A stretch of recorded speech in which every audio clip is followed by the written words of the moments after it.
Yo, it's good with y'all, man. Knicks fans, bro. Y'all took game one, so I gotta see how did y'all take game one. We watching how the Knicks shut down the Spurs game one, bro. I'm looking forward to game two now. Spurs, don't do what y'all. Don't make another mistake, but if y'all take 2 L's on the road and y'all let the Knicks sweep. I mean, y'all let the Knicks sweep y'all, bro. I'm telling you, bro.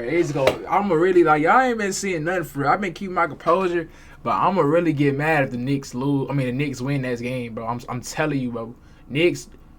Spurs, Wemby, I need you to lock back in, bro. Greg Popovich, I need you to talk to the players, get them back right. Let's get to the video. Y'all make sure y'all like, comment, and subscribe, bro. Y'all let me know if y'all been enjoying the videos, man. I know it's entertainment. Y'all get to see how y'all teams winning and all that, but it's coming to an end real soon. I know that. Come on. I really... Nah, I'm not even going to see it. I'm not getting that Brunson jersey, bro. While Jalen Brunson's clutch shot making stole the headlines, it was New York's defense. I make sure like, comment, and subscribe, bro. We just hit 1670. First time in these playoffs. They get 1700. And why was it so effective? Man, they showed that block twice. Man, you gonna put the sponsor this early? He be pump fake. I be thinking about to do it. Knicks would be able to contain the Spurs in transition. They exceeded all expectations in game one. That's like that, man. To push after every miss. Not only did the Knicks get back and get set, they did so with Dylan Harper was hooping, y'all. Y'all can admit that. Champagne and Dylan Harper both was hooping. That way they could stop the Dang, oh my goodness, they was doing little JB like that. Wemby beats Cat down the court, and they don't want to risk him getting free on the cut, so OG takes the matchup while Alvarado stops the ball, and everybody else, Cat and Money ball, he missed that. Of course, I already knew it. They was missing so much shots. It's not happening again. Nah, that boy GTA look like he 5'2". Knockdown. It's gonna be Vassell to hit his shots next game. Watch, Vassell gonna be hitting his shots. But more importantly, their Not execution now. away from the ball was nearly flawless. Dang, that was all. It was Hey, clear that Wemby. priority number one was to take away the rim. When Brunson steps in front of Castle, all they need is for him to slow him down long enough for help to get there. After committing to the paint, they'd fan out to shooters, not let them step into threes. Damn, Wemby, what was he doing?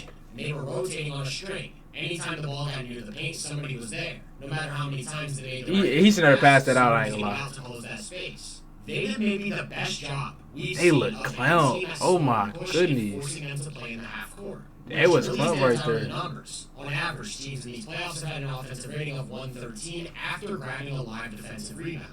Through the first 3 rounds, the Spurs were scoring 134, far and away the best of any team to make it past 5 games. In game 1 against the Knicks, though, these opportunities didn't exist, falling over 40 points below their average. In the half court, they gave the Wemby assignment to Cat, who came with non-stop pressure and physicality. On the perimeter, he did a great job of sliding his feet and turning his hips to keep Wemby in front of him. From there, his sturdy frame and length could take care of the rest. Nah, the way Wemby was tired, he was gassed. He just missed that layup. That's bad. This time he plays Like, come from on, the left Wemby. side, and Josh Hart comes way over from the weak side to play a baseline drive.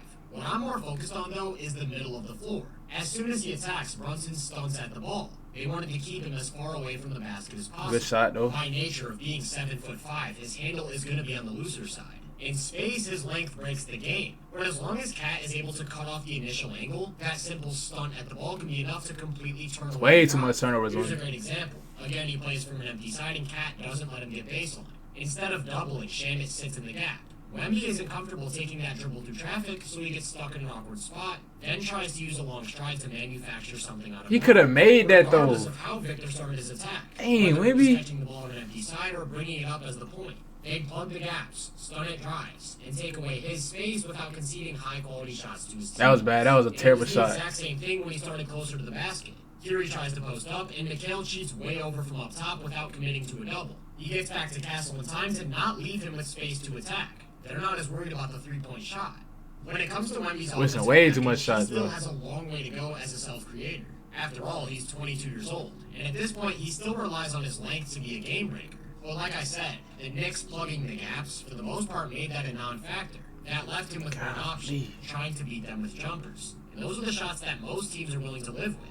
In game 1, he shot just 1 of 7 from mid-range and 2 of 9 from 3. That's not going to cut it. And in many ways, that's an extension of what we've seen throughout the Wemby is playoffs. not hitting that. According to Synergy, on average, teams in the playoffs are generating about 0.95 points per isolation, pass outs included. Wemby throughout this run has hovered a little under .85, meaning over the course of 100 possessions, his isolations are scoring about 10 points below average. All that's to say he's at his best without the ball, and that's because of his threat as a finisher. Within their offense, that mostly means pick and roll, to which the Knicks once again did an incredible job of keeping him away from the basket and forcing them to look elsewhere. That also started with Cat. They had him up near the level of screens in a high drop coverage. His job was to not let San Antonio's guards turn the corner and create straight line drives. But there's a lot more going on here. Let me really watch this, see what's going on, bro. The Knicks approach that by having the on-ball defender fight over screens, while the third guy tags early, bumping Wemby on the roll to slow him down. Meanwhile, the low man is coming way over from the corner with a second tag. Everything was about protecting the rim. The goal with these three men Another was miss. Wemby rolling behind Cat to compromise the weak side. But the Knicks were nearly flawless with their timing, tagging and recovering to not get forced into rotation. With no advantage created, Wemby has to go one-on-one, and Cat once again wins that battle with his strength. Here's another one. I ain't gonna lie, boy. Cat was clamping Wemby. Cat was on that with Wemby, bro. Wemby, he was slowing him down, had him tired. A lot of these possessions, I don't get to see because I don't watch the games, live, but two high ball screens. Cat was slowing him down. And Shaman tags early to slow the roll. As Wemby gets closer to the basket, McBride comes with a second tag, then fouls him to prevent a lob. Like I said, That was bad. He could have floated. That could have been a floater, though. At all costs, for both the ball and the roll. That meant the corners were vulnerable at times, but that's the poison they picked. Missing. It came with both positives and negatives. This time when they set up double drag and Wemby slips early, the low man has to commit. Castle makes a great skip pass, and Champagne's left with a knockdown. Three. Speaking of which, Champagne shot 5 of 6 from 3 in the first half. When it came to New York's aggressive style of help, he was San Antonio's counter. In the second half, though, I think they did a way better job of not overcommitting unless absolutely necessary. This time, Robinson's the one dropping back while Brunson tags early. But I want you to focus on Shannon. He positions himself perfectly in between his man and the roll. Then as soon as he sees the paint is protected, he gets back to the corner. The Spurs are forced into an awkward spot and end up turning the ball over. Not even half a minute later, we see it again. Shannon cheats way over without committing, and the pass comes early, but he closes out in time. Instead of an open corner 3, they get a semi-contested one from above the rim. Yeah, but Hart getting every rebound. I just see him grab like 4 rebounds. With that level of rim pressure, look at this. Going to be able to force aggressive help and open up the three-point line. They couldn't Air ball. Jumper. Air ball, Harper. Air ball, though. Could at least hit rim. They shot 11 of 43, or below 26% from 3. I'd be surprised if that isn't their worst outside shooting game of the series. It's important to keep in mind, though, that this is what the Knicks were willing to give up. Everything was built around not letting Wemby get open in the paint. If he wanted to find his own shot, he'd have to pop. Like I said, he shot just 2 of 9 from 3. The Spurs tried going to a few different alignments in hopes of getting him free. Wemby gassed in the second quarter. The court and have Wemby roll towards the baseline. With nobody to tag from the corner, Cat's forced to play 1-on-2, and that's how they open up the lob. The Knicks were prepared to cover these setups, though. Anytime the Spurs went to an empty corner pick and roll, they'd push the ball towards the sideline. That meant Wemby instead had to roll down the middle of the paint, where they're waiting to meet him with help from the weak side. Nothing at the rim and nothing easy on the perimeter. In the third, the Spurs adjusted by emptying the wings and running pick and roll with a flat baseline. Notice how intentional the player positioning is. They made sure the 2 smallest defenders were the ones in position to help at the rim. Either Fox or Wemby should be able to finish through traffic if needed, but Hart's stunt at the ball makes Fox gather early, forcing a tougher look. About a minute later, they went to a traditional spread. I don't know. I feel like he could have hit Wemby right there, though. The low man cheats over, recovers to a skip pass, and the Spurs have to reset without an advantage. Then Harper tries to go one-on-one, but McBride turns him away, and the shot they end up with is a contested corner 3 from Wemby. Terrible. Win for the Knicks. Clearly, the Spurs needed to find a way to get Wemby the ball closer to the basket. Having him run the point didn't work. Isolations were a non-factor, and no matter how they set up pick and roll, they was on that. However, Mitch Johnson still had one more counter up his sleeve. But before we talk about that, I want to take a second to think. I already know what's coming up. I was waiting on it. In Wemby's screen, they started having him run around screens, like a 7'5" off-ball wing. The Knicks kept going with what worked. Anytime Cat got screened. See, when Wemby get to falling and tripping and stuff like that, that's when I got to give him the nickname Bambi, because you got to keep his feet up on his body, bro.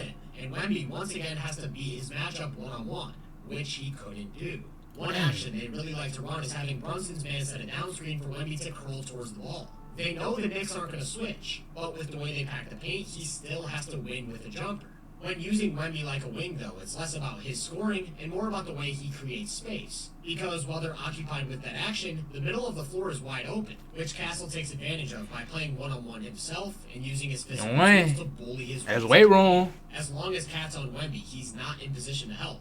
In these spots, everything would be about the Knicks' ability to contain drives. Against the Spurs, that's not an easy task. I'm not sure they could have done any better. Just like against Wemby, it was all about plugging the gaps, stunting at the ball, and recovering to take away the three-point line. At the point of attack, they just needed their defenders to close off the initial angle, and they were great across the board, whether it was Landry Shamet, Josh Hart, or of course Cat not letting Wemby create advantages in space. Damn, Wemby! To contain the ball was that they didn't give up any switches. If Brunson's man set a screen, oh my gosh, the Spurs weren't going to find mismatches. If they wanted to play one-on-one, they'd have to beat the best defenders. Take this play from the fourth. They flatten the baseline and have Champagne set a ball screen. What they want is for Brunson to switch on to Castle. His hedge forces Castle to take a wide driving angle, which buys Hart time to get back in front.